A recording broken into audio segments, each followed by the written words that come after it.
Quando abri a porta de casa, depois de voltar das minhas férias 3 dias antes do planejado, a primeira coisa que vi foram pedaços de gesso no chão e o som de um martelo batendo contra a parede da minha sala. O cheiro de tinta fresca enchia o ar, misturando-se à poeira que flutuava como pequenas nuvens cinzentas. Meu coração parou por um segundo. Esta era a minha casa, meu refúgio, o lugar que eu tinha construído com minhas próprias mãos e o suor de tantos anos de trabalho. Tatiana estava parada no centro do que antes era minha sala, segurando um pincel, pingando tinta branca sobre o meu piso de madeira. Ela vestia um dos meus aventais como se fosse a dona do lugar. Ao seu lado, Mário, meu próprio filho, movia meus móveis para um canto como se fossem objetos que estorvavam. A pequena Lívia, minha neta de 8 anos, corria entre eles com as mãos sujas de tinta, rindo como se tudo fosse uma brincadeira divertida. Fiquei paralisada na entrada com minha bolsa de viagem ainda na mão, tentando processar o que estava vendo. As paredes da minha sala, que eu tinha pintado de um suave bege há apenas 6 meses, agora exibiam manchas irregulares de branco berrante. Meu sofá favorito, aquele onde eu sentava toda tarde para assistir às novelas depois do trabalho, estava coberto com uma lona plástica manchada. "Mãe", disse Mário ao me ver, sem demonstrar nenhum pingo de surpresa ou culpa. "Você voltou cedo." Suas palavras soaram mais como uma acusação do que como uma saudação, como se eu tivesse cometido um erro ao chegar na minha própria casa. Tatiana se virou para mim com um sorriso que não alcançava seus olhos. Aquele sorriso falso que eu tinha aprendido a reconhecer depois de 5 anos de casamento com meu filho. "Rosalva, que bom que você já está aqui", ela me disse, deixando o pincel sobre uma lata de tinta que havia colocado em cima da minha mesa de centro. "Estou fazendo algumas reformas antes de nos mudarmos para cá." As palavras me atingiram como um soco no estômago. Mudar-se para minha casa. Ninguém tinha me perguntado nada. Ninguém tinha me consultado se eu concordava que eles viessem morar comigo, e muito menos ninguém tinha me pedido permissão para detonar minhas paredes e mudar tudo a seu bel prazer. "Do que você está falando?" consegui perguntar, embora minha voz tenha saído mais fraca do que eu gostaria. Mário se aproximou e pôs o braço ao redor dos ombros de Tatiana naquele gesto protetor que ele antes reservava para mim, quando era criança e alguém o incomodava na escola. Agora, o mesmo braço me excluía, me transformava na intrusa no meu próprio lar. "Mãe, já tínhamos conversado. Tatiana está grávida de novo e nosso apartamento ficou muito pequeno. Precisamos de mais espaço para a família." Conversado? Eu me lembrava de uma conversa muito diferente, na qual eles mencionaram que estavam procurando uma casa maior, e eu, como a boba que fui, disse que se precisassem de ajuda financeira para a entrada, poderíamos ver o que dava para fazer. Nunca, jamais falamos sobre eles se mudarem para a minha casa. "Vó, olha o que a gente está fazendo!" gritou Lívia, correndo em minha direção com as mãozinhas estendidas, mostrando-me as palmas cobertas de tinta branca. "Papai disse que agora eu vou ter meu próprio quarto aqui com você." Minha neta abraçou minhas pernas, deixando pequenas pegadas brancas na minha calça, e eu senti meu coração se partir. Como explicar para uma menina de 8 anos que seus pais estavam invadindo a casa da avó sem permissão? Como dizer a ela que aquilo estava errado quando para ela era apenas a empolgação de ter um quarto novo? "Lívia, vá lavar as mãos", disse Tatiana com aquela voz doce que usava quando havia pessoas presentes, muito diferente do tom seco que empregava comigo quando estávamos sozinhas. Enquanto minha neta corria para o banheiro, Mário se aproximou mais de mim. Pude ver em seus olhos aquele olhar que já não era o do meu menino, mas o de um homem de 32 anos que havia decidido que sua mãe já não tinha o direito de opinar sobre a própria vida. "Mãe, eu entendo que isso a surpreenda, mas pensamos que seria melhor começar com as reformas enquanto a senhora não estava, para não incomodá-la com o barulho e a bagunça. Queríamos fazer uma surpresa." Uma surpresa. Ele chamava de surpresa detonar minha casa sem o meu consentimento. Chamava de surpresa decidir por mim onde eu viveria o resto da minha vida, com quem eu dividiria meu espaço, minha privacidade, minha tranquilidade. Olhei em volta mais uma vez. Minha pequena mesa, onde eu tomava café da manhã todos os dias, tinha sido movida contra a janela.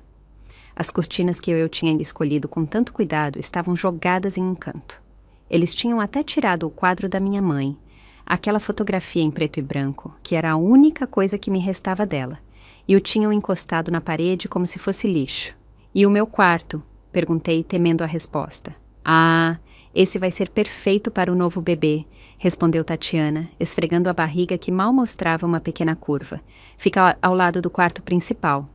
Assim, poderemos ouvir se ele chorar à noite. A senhora pode ficar no quartinho dos fundos, aquele que usava para guardar coisas. Já limpamos e cabe perfeitamente uma cama de solteiro. O quartinho dos fundos, minha despensa, o lugar onde eu guardava as caixas de Natal, as roupas de inverno, os documentos antigos. Eles queriam me mandar morar em um espaço que era menor do que o closet do apartamento atual deles. Queriam me transformar em uma inquilina na minha própria casa, em uma avó que deveria estar agradecida pelo canto que lhe davam. Isso não pode ficar assim, murmurei, mais para mim mesma do que para eles. Como é que é, mãe? Mário me olhou com aquela expressão de impaciência que havia desenvolvido nos últimos anos, como se minhas opiniões fossem caprichos de uma mulher mais velha que não entendia o mundo moderno, como se meus sentimentos fossem obstáculos para seus planos perfeitos. Nada, respondi, porque naquele momento não tinha forças para brigar, não tinha argumentos prontos para aquela invasão que nunca vi chegar. Só estou cansada da viagem. Tatiana sorriu com aquele sorriso vitorioso que aparecia em seu rosto toda vez que eu cedia, toda vez que eu escolhia a paz familiar em detrimento dos meus próprios direitos. Claro, sogra. Deve ser difícil voltar e encontrar tantas mudanças, mas a senhora vai ver que quando terminarmos tudo vai ficar lindo. Esta casa tem muito potencial. Potencial. Minha casa, onde eu havia morado durante 15 anos, onde havia criado Mário depois do divórcio, onde havia chorado minhas mágoas e celebrado minhas pequenas vitórias, só tinha potencial até que ela decidisse transformá-la segundo a sua visão. Subi as escadas em direção ao meu quarto, arrastando minha mala, e quando abri a porta, encontrei caixas empilhadas por todos os lados, minhas coisas, minhas roupas, meus livros, tudo embalado, como se já tivessem decidido que eu não tinha o direito de manter meu espaço pessoal. Na cama havia mais caixas etiquetadas com a letra de Tatiana. Roupas de bebê, brinquedos novos, decoração de berçário. Sentei-me na beirada da cama, entre as caixas que continham a minha vida, e pela primeira vez em muitos anos, chorei.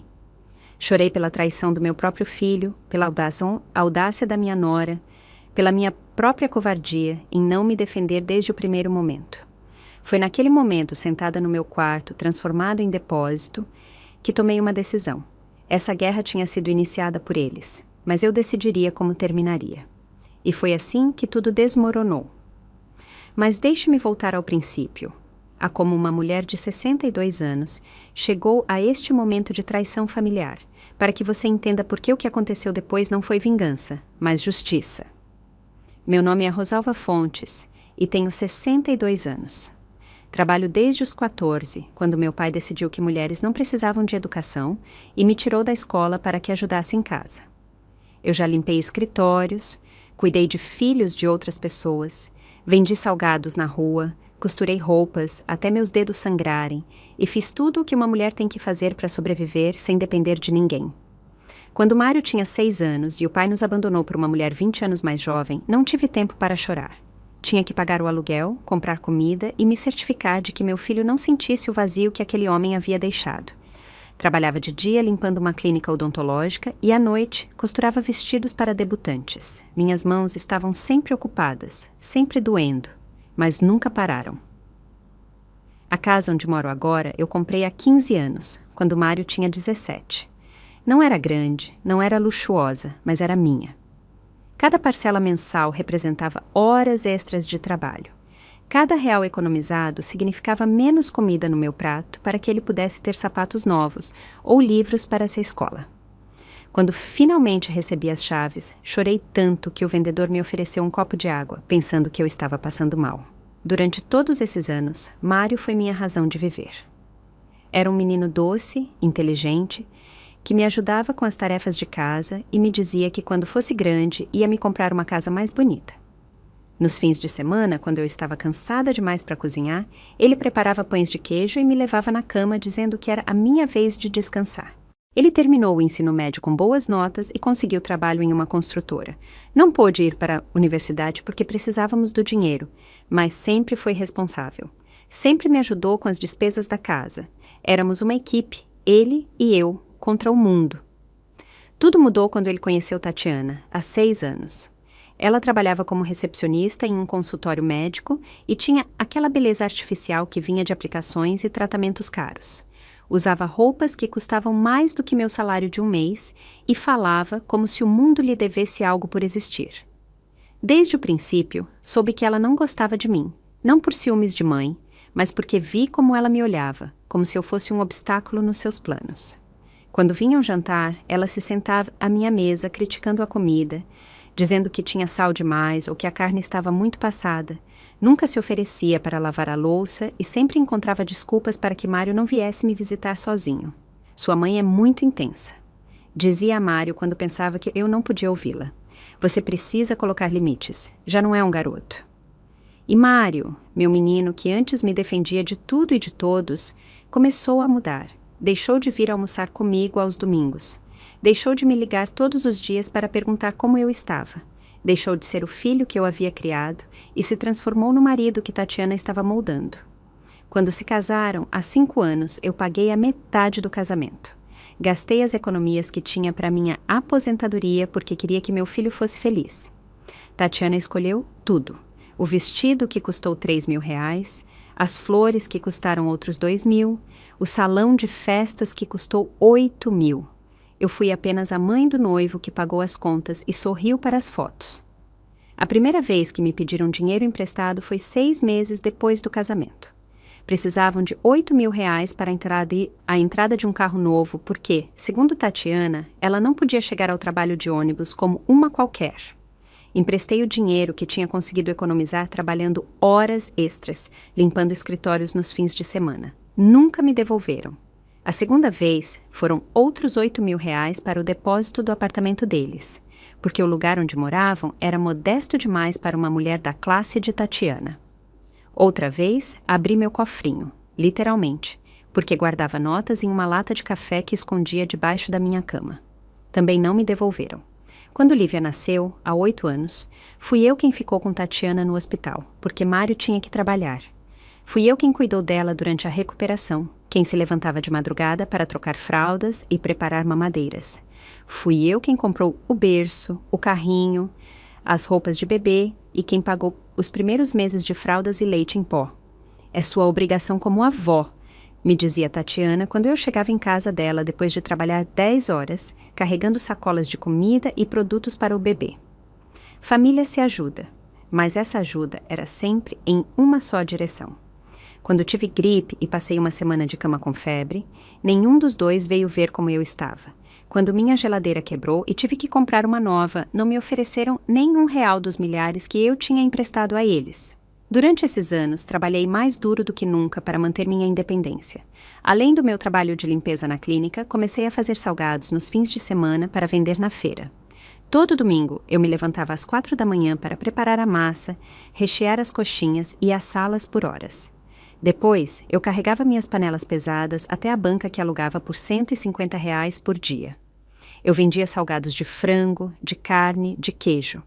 Minhas mãos estavam sempre sujas de tempero e massa. Meus pés sempre doíam de ficar parada o dia todo. Mas cada R$1 que eu ganhava era meu. Ninguém podia me pedir emprestado. Ninguém podia me dizer como gastá-lo. Com esses R$, comprei meus móveis novos há 3 anos. Com esses R$, pintei minha casa e arrumei o jardim. Com esses R$, dei a mim mesma alguns pequenos luxos que havia negado por décadas. Uma televisão maior, lençóis de boa qualidade, uma cafeteira que fazia o café exatamente como eu gostava. Mário e Tatiana viam minhas melhorias com uma mistura de surpresa e aborrecimento. Como se não pudessem acreditar que a mulher que sempre lhes havia dado tudo tivesse algo próprio, algo que eles não haviam pedido emprestado ou reclamado como sendo deles. Mãe, você está gastando muito dinheiro em coisas desnecessárias, me dizia Mário quando via minhas pequenas compras. A senhora deveria guardar para a sua velhice. Mas quando precisavam de algo, lá estava eu, com minha carteira aberta. quando Lívia precisava de tênis para essa escola, quando o aquecedor de água deles quebrava, quando Tatiana queria um vestido novo para o casamento da irmã, eu sempre tinha dinheiro para eles. Eu é que nunca tinha o direito de gastá-lo em mim mesma. No ano passado, decidi tirar as primeiras férias da minha vida adulta. 61 anos trabalhando sem parar e finalmente eu me daria ao luxo de descansar por uma semana.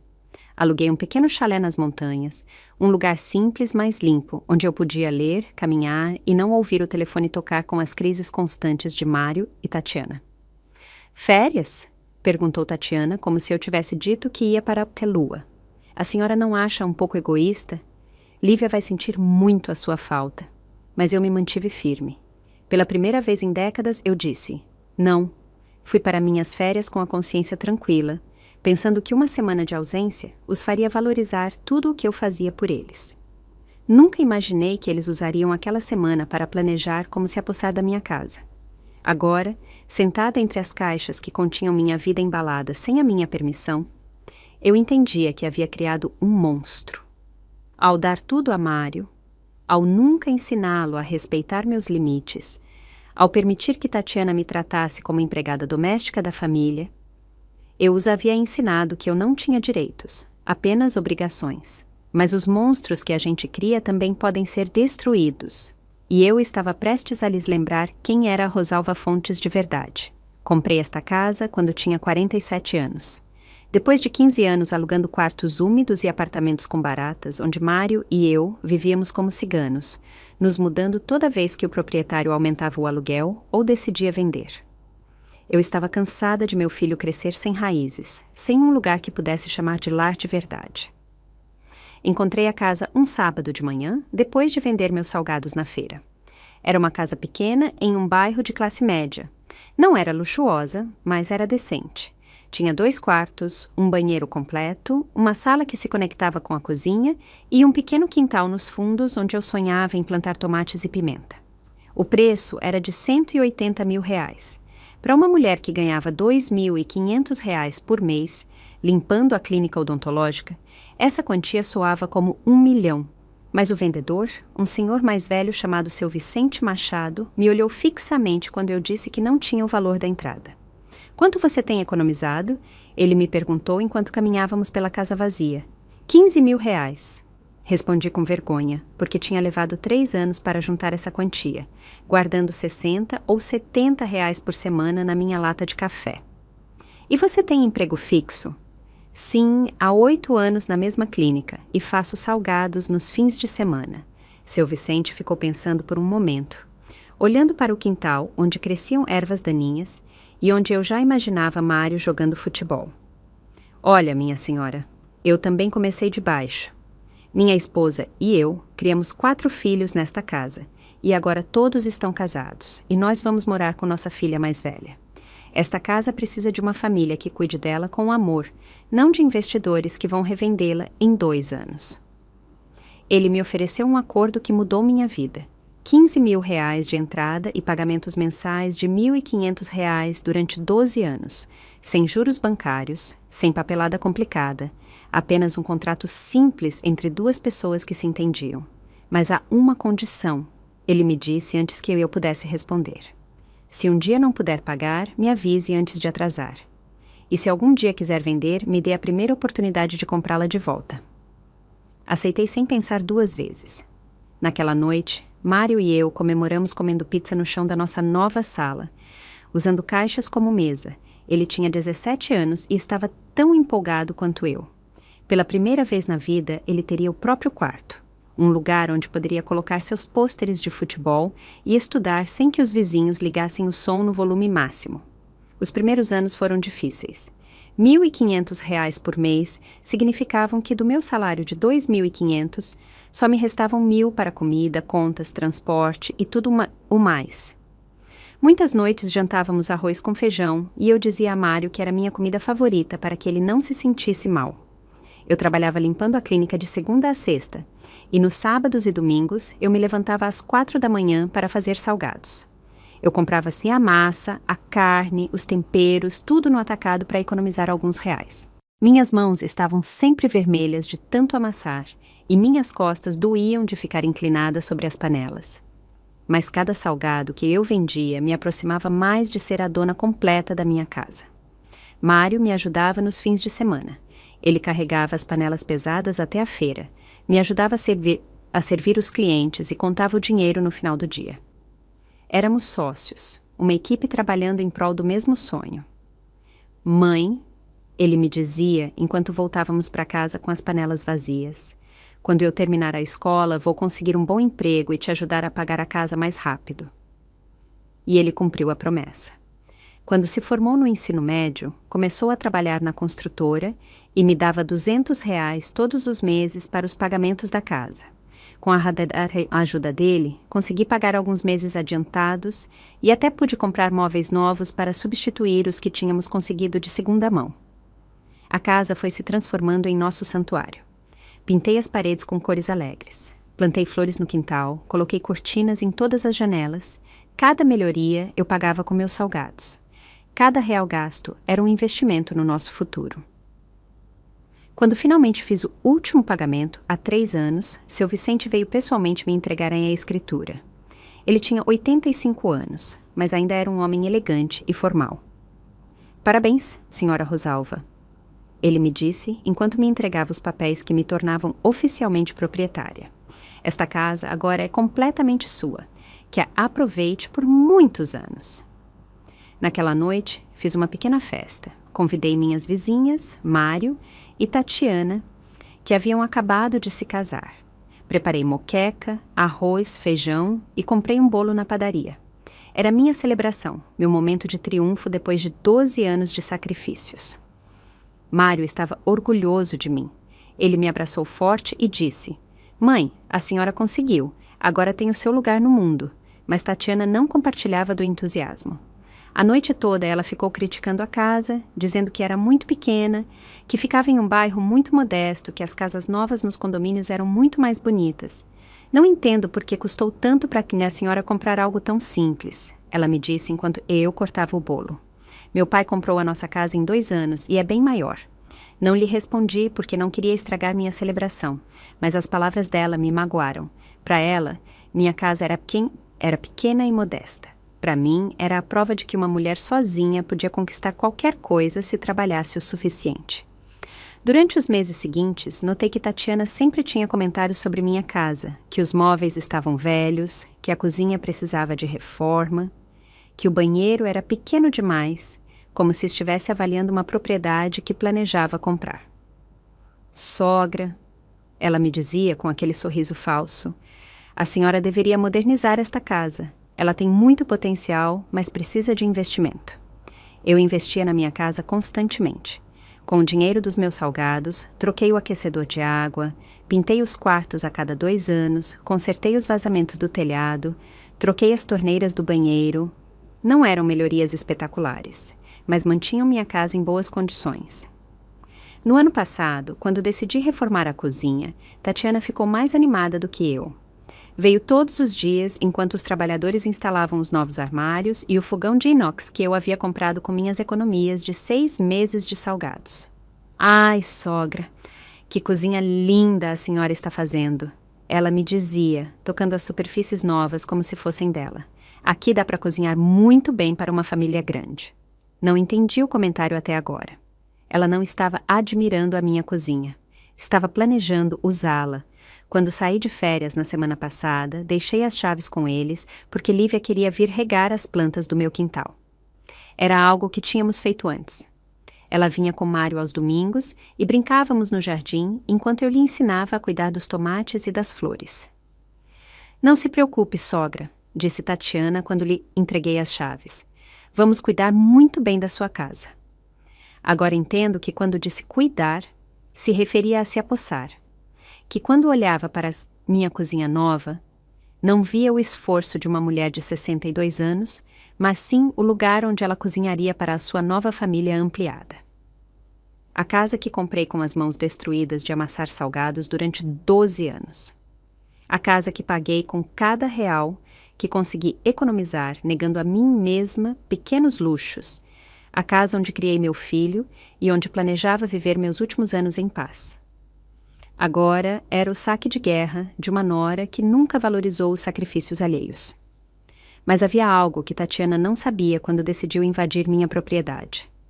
A escritura desta casa está no meu nome, completamente paga, sem dívidas, sem hipotecas.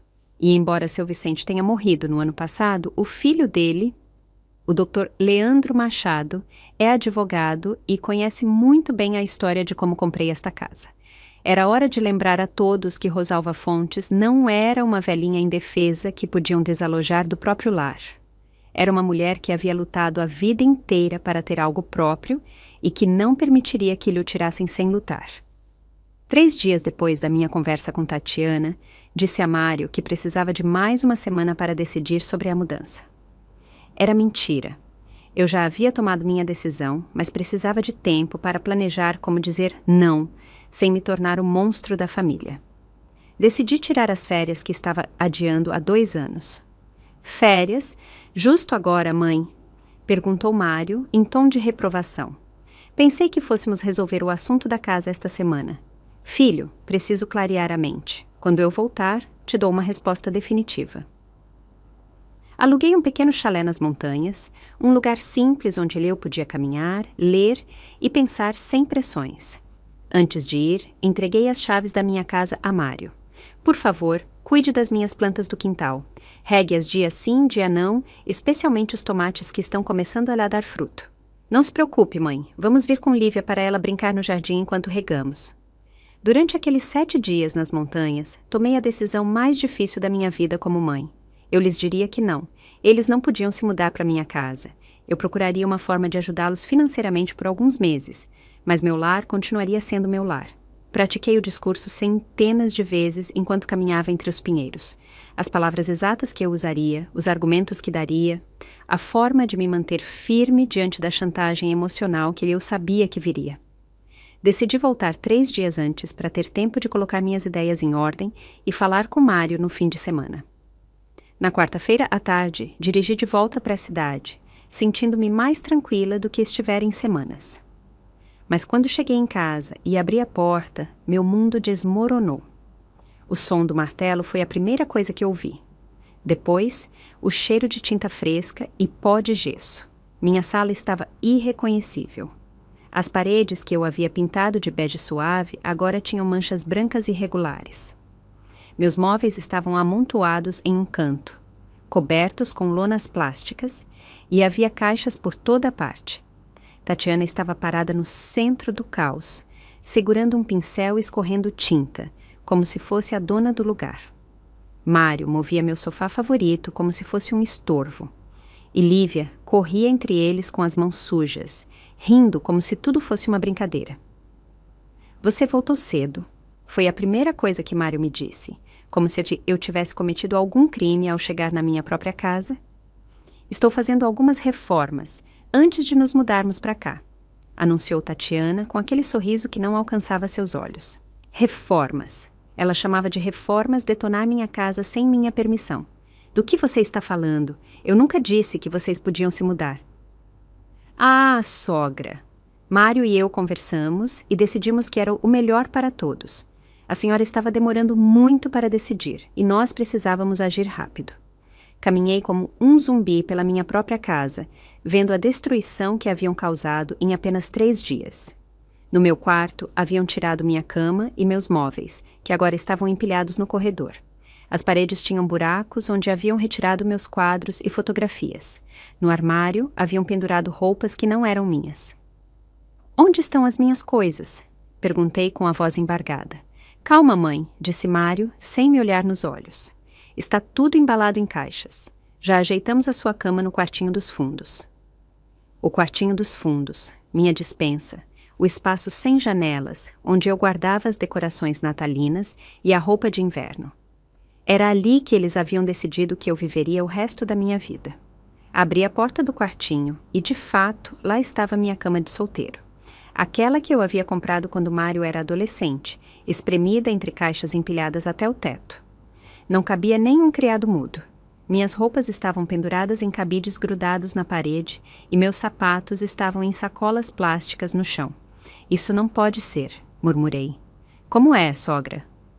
Tatiana havia aparecido atrás de mim, ainda com o pincel na mão, gotas de tinta branca caindo sobre o piso que eu havia instalado com tanto cuidado. Que isso não pode ser. Esta é a minha casa. Vocês não podem tomar decisões sem me consultar. Sogra, não seja dramática. É só uma reorganização temporária, enquanto nos ajeitamos. Temporária? Já tiraram todos os meus móveis do meu próprio quarto. É que precisamos de mais espaço para o bebê que está chegando. Sua cama de solteiro não caberia junto com a nossa cama de casal e o berço. O berço. Eles já tinham um berço no meu quarto? Um berço branco com ursinhos que haviam colocado exatamente onde eu tinha minha cômoda com o espelho, onde me arrumava todas as manhãs antes de ir trabalhar. Tatiana, eu nunca dei permissão para isso. Ah, sogra, pare de fazer drama. Mário é seu filho. Esta casa também é dele, por direito. Esta casa não é de Mário. Está escriturada no meu nome. Eu paguei por ela inteira. Eu fiz todas as melhorias. Mas ele é o seu único filho. Cedo ou tarde vai herdar tudo. Nós só estamos adiantando um pouco as coisas. Adiantando as coisas. Ela estava planejando ali a minha morte para justificar a invasão da minha casa. Mário se aproximou quando ouviu que tínhamos elevado a voz. Mãe, calma. Sei que é uma grande mudança, mas a senhora vai ver que vamos ficar muito bem todos juntos. Mário, eu quero que vocês tirem todas as suas coisas da minha casa agora mesmo.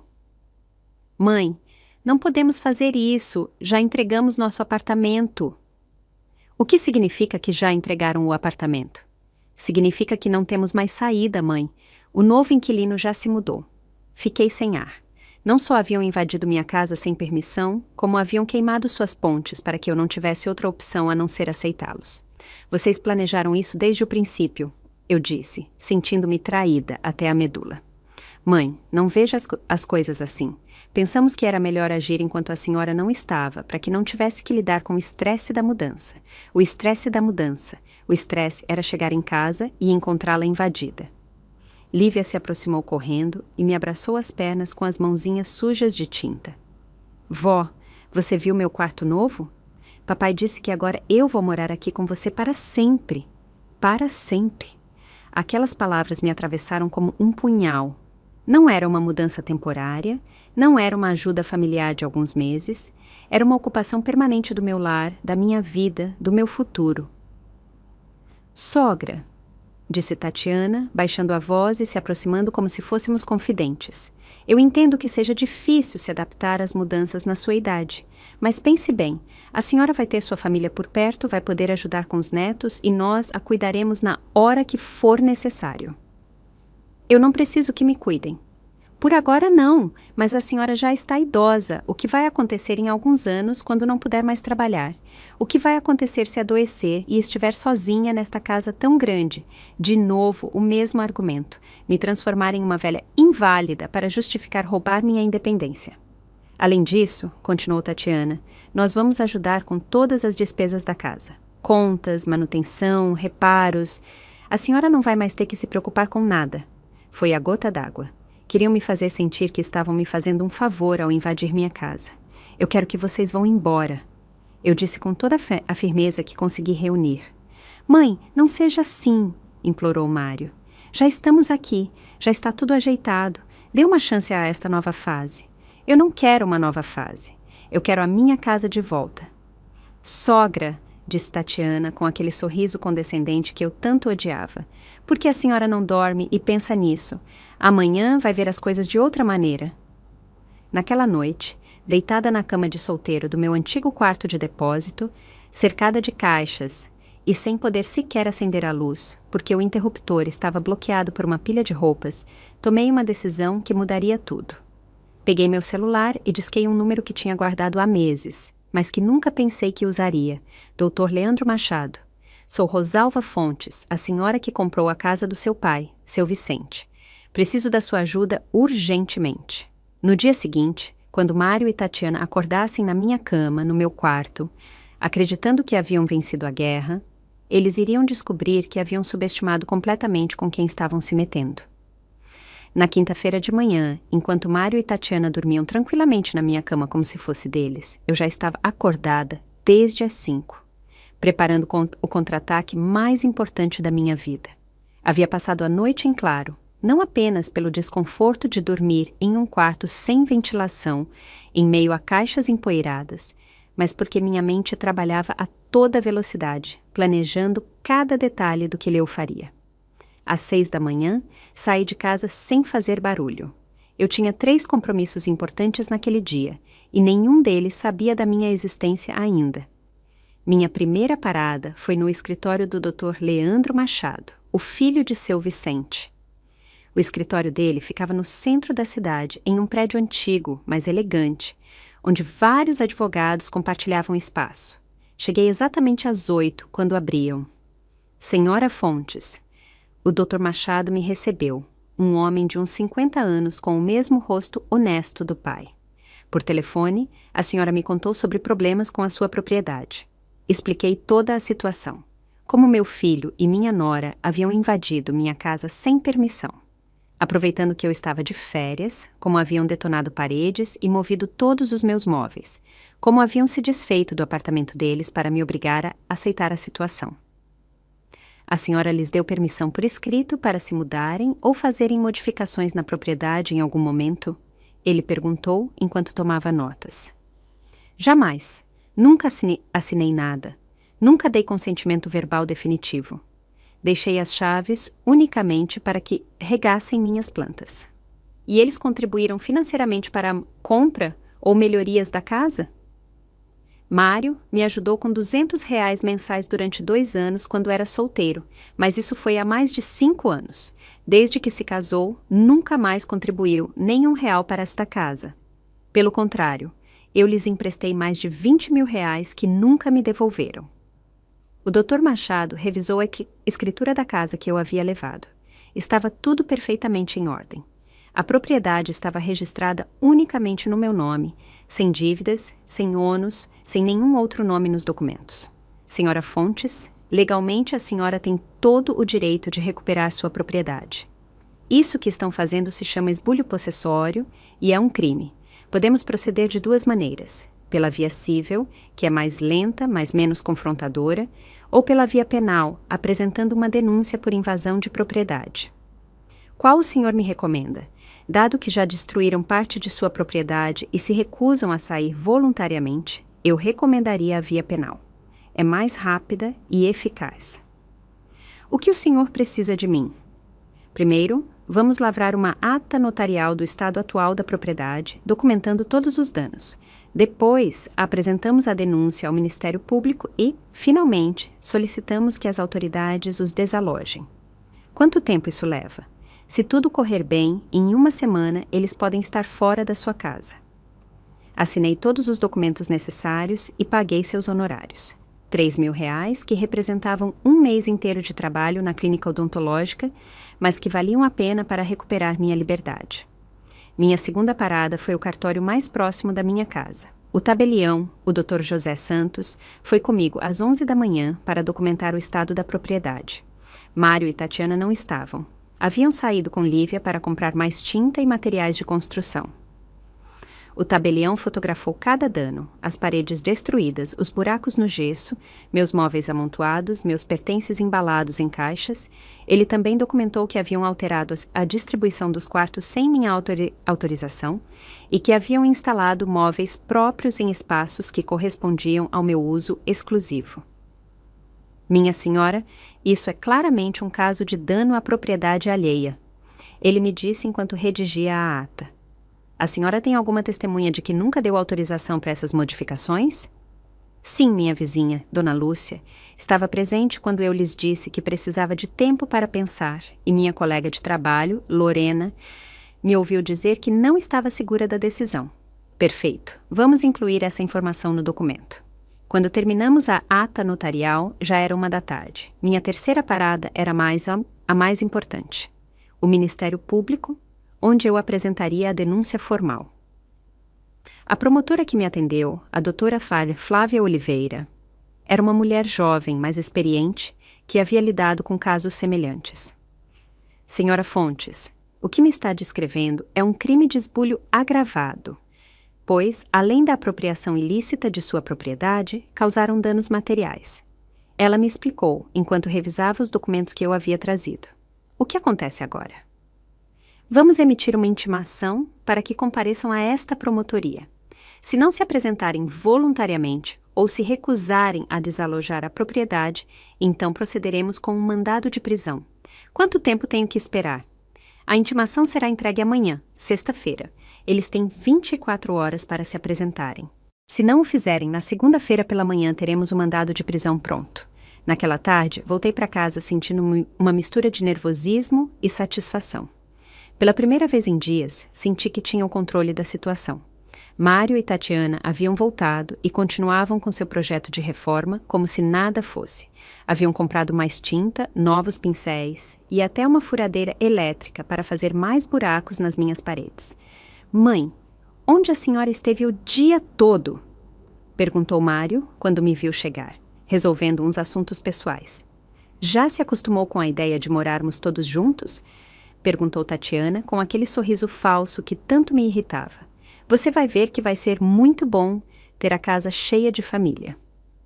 Veremos, respondi, e fui para o meu quartinho de depósito esperar. Na sexta-feira de manhã, exatamente às 9, tocaram a campainha. Mário abriu a porta e encontrou 2 homens de terno formal. Mário Fontes? Perguntou um deles. Sim, sou eu. Somos do Ministério Público. Trazemos uma intimação para o senhor e para a senhora Tatiana Moraes. Do meu quarto, ouvi a voz de Mário falhar. Uma intimação? Por quê? Por esbulho possessório de propriedade alheia. Tem 24 horas para se apresentarem nos escritórios da promotoria. Tatiana gritou da cozinha. Esbulho? Do que estão falando? Esta é a casa da família do meu marido. Minha senhora, a denúncia foi apresentada pela proprietária legal desta residência, a senhora Rosalva Fontes. Se tem alguma coisa a esclarecer, devem se apresentar amanhã, às 9 da manhã, com todos os documentos que apoiem o seu direito de permanecer nesta propriedade. Quando os notificadores se foram, Mário bateu na porta do meu quarto. Mãe, foi a senhora que fez essa denúncia? Abri a porta e o olhei diretamente nos olhos. Sim, fui eu. Como a senhora pôde fazer isso com sua própria família? E como puderam vocês invadir minha casa sem minha permissão? Tatiana chegou correndo com o rosto vermelho de fúria. A senhora está louca, somos sua família. Não pode nos processar. Sim, posso e já o fiz. Mãe, isso é um mal-entendido. Tentou Mário intervir. Podemos resolver isso conversando. Retire a denúncia e negociamos uma solução que seja boa para todos. A solução que me convém é que saiam da minha casa. Para onde a senhora quer que a gente vá? Com 2 filhos e sem dinheiro. Esse problema vocês deveriam ter pensado antes de se desfazerem do apartamento sem minha autorização. Tatiana estava tremendo de raiva. A senhora é uma velha amargurada e egoísta. Prefere ficar sozinha na sua casa grande a ajudar sua própria família? Prefiro a minha tranquilidade a ser prisioneira na minha própria casa. Naquela noite, Mário me implorou para retirar a denúncia. Ofereceu-se para me pagar aluguel. Prometeu que reparariam todos os danos. Jurou que seria temporário até encontrarem outra casa. Mas já era tarde demais. A confiança estava quebrada, e eu havia descoberto do que eram capazes quando pensavam que podiam me manipular. No sábado de manhã, eles não se apresentaram na promotoria. Na segunda-feira, às 10 da manhã, quando Tatiana estava confortavelmente sentada na minha cozinha nova, tomando café como se fosse a dona da casa, tocaram a campainha. Por que há 2 advogados e um policial na porta da nossa casa? Mário me perguntou por telefone, quando já era tarde demais para deter o que ela mesma havia provocado. Porque já não é a sua casa, respondi antes de desligar. Quando o policial e os 2 advogados entraram na minha casa naquela manhã de segunda-feira, Tatiana ficou paralisada na cozinha com a xícara de café nas mãos, como se não pudesse processar o que estava vendo. Mário saiu correndo do banheiro sem camisa, ainda com espuma de barbear no rosto. O que significa isso, mãe? Ele me gritou como se eu fosse a culpada da situação. O Dr. Leandro Machado se identificou com calma profissional. Bom dia, viemos executar um mandado de desalojamento por ocupação ilícita de propriedade privada. Tem 2 horas para recolher seus pertences pessoais e desocupar o imóvel. Isso é um abuso, gritou Tatiana, reagindo finalmente. Esta é a casa da família. Eu tenho direitos como nora. Minha senhora, os únicos direitos que a senhora tem são os que lhe concede a proprietária legal desta residência. respondeu o segundo advogado, que se apresentou como Dr. Vicente Santos, representante do Ministério Público. E segundo a denúncia apresentada e as provas colhidas, os senhores ocuparam esta propriedade sem autorização e causaram danos materiais. Mário me olhou com uma expressão que eu nunca havia visto em seu rosto, uma mistura de dor, raiva e incredulidade que me partiu o coração, mas não me fez mudar de ideia. Mãe, somos sua família, seu próprio sangue. Como a senhora pode nos colocar na rua? O mesmo sangue que invadiu minha casa sem permissão, detonou minhas paredes, moveu meus móveis e me mandou dormir em um quarto sem janelas, respondi com uma voz mais firme do que eu me sentia por dentro. Mas nós íamos cuidar da senhora, insistiu Mário. Íamos ser uma família unida. Uma família unida não se impõe à força, filho. O policial, um senhor mais velho chamado comandante Marco Almeida, já havia visto casos semelhantes antes. Dirigiu-se a Mário e Tatiana em tom paternal, mas firme. Olhem, jovens, eu entendo que isso é difícil, mas a lei é muito clara. Esta senhora é a proprietária legal da residência e tem o direito de decidir quem mora aqui e quem não. Vocês podem resolver suas diferenças familiares em particular, mas neste momento precisam sair da propriedade. Não temos para onde ir, gritou Tatiana, e pela primeira vez em 5 anos eu a vi chorar de verdade. Não eram lágrimas de manipulação, eram lágrimas de pânico genuíno. Estou grávida, tenho uma menina de 8 anos. A senhora não pode nos deixar na rua. Por um momento, apenas por um momento, senti minha resolução vacilar. Ver Lívia confusa e assustada, agarrada à perna da mãe, doeu mais do que eu esperava. Vó, disse minha neta, com os olhos cheios de lágrimas. Você não me ama mais? Não quer que eu more com você? Essas palavras me atravessaram o peito como uma facada, mas respirei fundo e me lembrei por que estava fazendo aquilo. Eu te amo muito, minha menina, mas seus pais tomaram decisões sem me perguntar e agora precisam assumir as consequências. Tatiana se aproximou de mim com uma atitude suplicante, completamente diferente da mulher arrogante que eu havia conhecido por 5 anos. Sogra, por favor, dê-nos uma chance. Prometo que tudo será diferente. Vamos respeitar seus espaços. Vamos ajudar com todas as despesas. Vamos reparar tudo o que danificamos. Tatiana, você teve 5 anos para me respeitar. 5 anos para me tratar como família, em vez de como empregada. 5 anos para valorizar tudo o que fiz por vocês. Mas agora vai ser diferente, juro pelos meus filhos. Juramentos são feitos antes de se quebrar a confiança, não depois. Mário se aproximou e tentou segurar minhas mãos, mas eu me afastei. Mãe, por favor, retire a denúncia. Eu prometo que vamos procurar outra solução. Só precisamos de tempo. O tempo acabou quando decidiram invadir minha casa. O Dr. Machado interveio. Senhores, já se passou meia hora. Tem 1h30 para recolher suas coisas. O que se seguiu foi um caos de choro, gritos e caixas. Mário e Tatiana corriam pela casa, embalando roupas, brinquedos de Lívia e os poucos pertences que haviam trazido. Tatiana chorava enquanto dobrava as roupinhas de bebê que havia comprado para o quarto que nunca seria dela. Onde vamos guardar tudo isso? Mário perguntou à esposa enquanto carregava caixas para um táxi que haviam chamado. Não sei, repetia Tatiana entre soluços. Talvez na casa da minha irmã por uns dias. Lívia se aproximou de mim uma última vez antes de ir. Vó, posso vir te visitar aos domingos? Antes que eu pudesse responder, Tatiana a puxou pela mão bruscamente. Não, minha filha, não vamos mais vir a esta casa. Por que não? Porque a sua avó prefere ficar sozinha a ter a família dela por perto. Era sua última tentativa de manipulação. Usar a menina para me fazer sentir culpada, mas eu já havia aprendido a reconhecer suas táticas. Quando finalmente saíram pela porta, arrastando malas e carregando caixas, Mário se virou para mim uma última vez. Mãe, espero que a senhora seja feliz com a sua decisão, mas lembre-se de que famílias não se reconstroem facilmente depois de algo assim. Lembre-se você de que famílias também não se constroem pisoteando seus membros, respondi. O táxi partiu com eles lá dentro, e minha casa ficou em silêncio pela primeira vez em uma semana, mas era um silêncio diferente do que eu conhecera antes. Era um silêncio pesado, carregado de decisões irreversíveis e relacionamentos rompidos. Os dias seguintes foram os mais difíceis. Não porque eu sentisse falta de tê-los na minha casa, mas porque eu sentia falta da ilusão de ter uma família funcional. Doía saber que Lívia provavelmente cresceria pensando que a avó era uma mulher cruel que os expulsou de casa. Mário me ligou 3 vezes naquela primeira semana. As 2 primeiras foram para me insultar, para me dizer que eu era uma mãe desnaturada que havia destruído sua família por capricho. Na terceira vez, uma semana depois, sua voz soava diferente. Mãe, encontramos um apartamento. É pequeno, mas é limpo, e o preço é justo. Fico feliz, filho. Tatiana quer que a senhora saiba que não a perdoa. Diz que nunca mais vai dirigir a palavra à senhora. Eu entendo. E você, os perdoa? A pergunta o pegou de surpresa.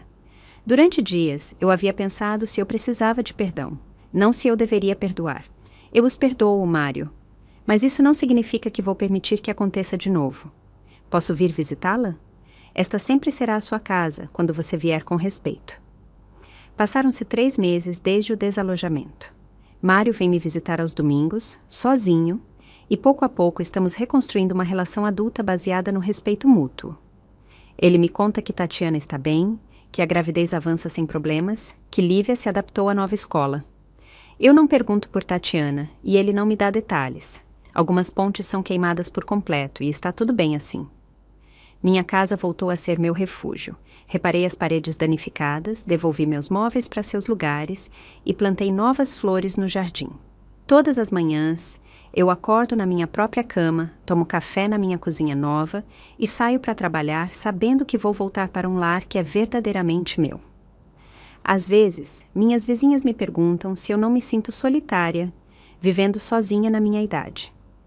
Eu lhes respondo que a solidão escolhida é muito diferente da companhia imposta, que há uma diferença enorme entre estar sozinha e ser prisioneira na própria casa.